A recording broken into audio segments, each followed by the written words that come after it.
코로나19 초기 대응 실패로 현재까지 4만여 명의 사망자를 낸 영국이 한국의 질병관리본부를 모델로 삼아 새로운 조직을 출범시켰습니다.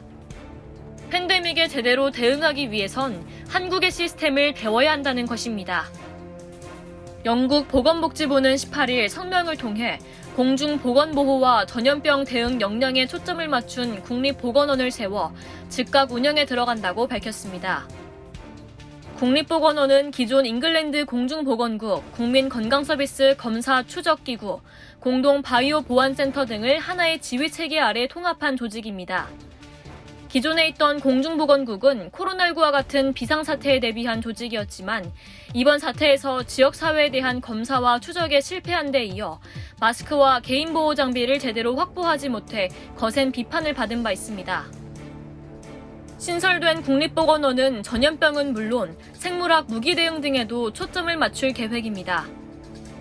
맷 핸콕 영국 보건장관은 학습, 준비, 대처와 관련해 회복력을 갖추고 수년에 걸쳐 경계를 유지할 수 있는 시스템을 구축하는 것이 공공정책 과제라고 전하며 보건기구가 한국의 질병관리본부나 독일의 로베르트 코흐 연구소 등으로부터 시스템적인 측면을 배울 것이라고 밝혔습니다.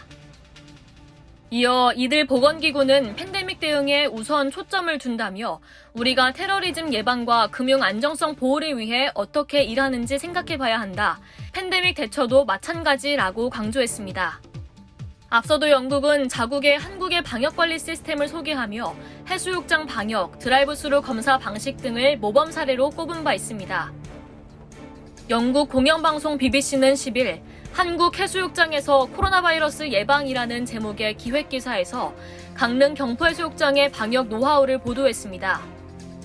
또한 지난 4월에는 한국의 드라이브스루 형태의 선별진료소를 두고 혁신적인 검사 방식이라고 소개, 자국의 드라이브스루 검사 방식을 도입했습니다. 영국은 코로나19 누적 사망자가 4만 381명으로 전 세계에서 5번째로 많습니다. 누적 확진자는 32만 286명으로 최근 며칠 사이에는 하루 1,000명 안팎의 신규 감염자가 나오고 있습니다. 이상 여의도투브였습니다.